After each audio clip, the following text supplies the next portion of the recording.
Country music legends are now part of the Hall of Fame. The group Alabama, along with DeFord Bailey and Glen Campbell, were honored at a ceremony this weekend, marking their induction into the Country Music Hall of Fame. News 2 video journalist Stephanie Langston has more. Members of the Country Music Hall of Fame reunited Sunday night to honor and welcome the newest members of the family, DeFord Bailey, Glen Campbell, and Alabama. The late harmonica great DeFord Bailey is known as a pioneer of the music industry, credited with inspiring the name change of the WSM Barn Dance to the Grand Ole Opry. Bailey's family showed at the ceremony to accept his medallion from Bud Wendell, manager of the Grand Ole Opry in the 60s and 70s. So DeFord, it is my pleasure and my privilege to present to you the medal signifying his entry into the Country Music Hall of Fame. And I can think of no one more deserving to receive this honor tonight. I'm fortunate enough to call Glen Campbell one of my lifelong friends. And I am so proud to be the one to welcome him personally into this wonderful Hall of Fame. Glen Campbell. Brenda Lee presented Glen Campbell his medallion to the country music industry's highest honor. In the 60s, Glen Campbell's guitar graced recordings by Frank Sinatra, the Beach Boys, Elvis Presley, and many others. But it wasn't long before Campbell made a career on his own. Known for multiple hits like True Grit and Rhinestone Cowboy, Campbell took over Hollywood as a multi-genre studio musician and as a star on the big screen. Campbell said he is honored to receive this award alive.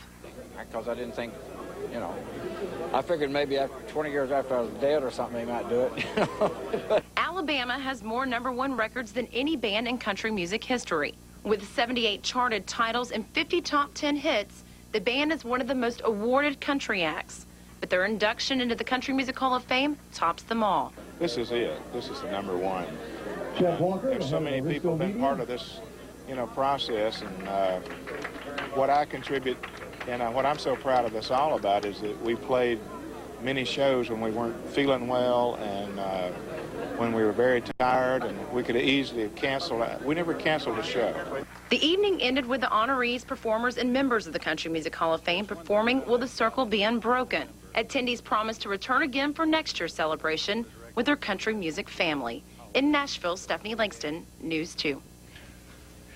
Boy, I don't have a speech of any kind written, and I never thought of anything of what I would say when I'm up here. But it's right off of the top of my head. It has been one incredible ride the last 40 years or so. And most of it's been wonderful. Some of it's been hurtful.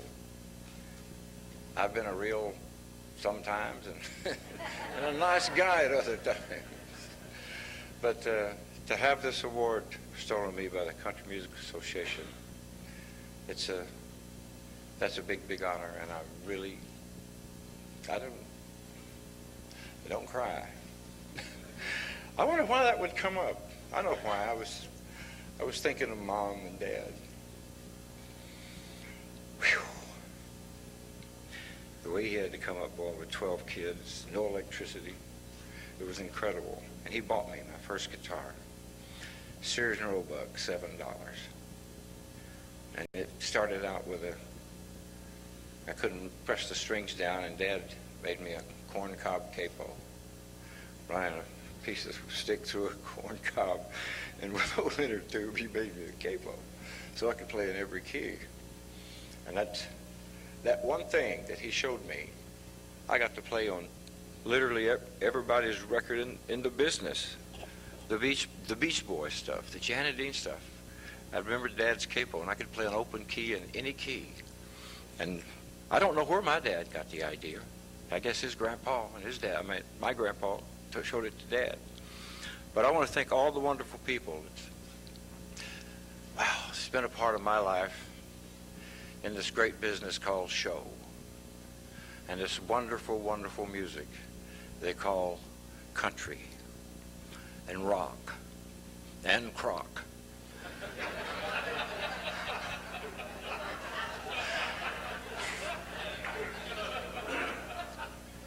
And I want to thank a lot of people. I remember flashes of my mind. When I first worked with Vince Gill, I said, my word, where's this guy been? You know? And this was a long time ago. He may have been living in California then, I don't know. But boy, it didn't take long for him to catch on. And I really like to see real raw talent like that. And I'll tell you, country music has got a gang of them. And it's just such a pleasure to sit down and play with the musicians and sing with the singers from Nashville, from country music, period. Thank you so much. I appreciate it. God bless everybody.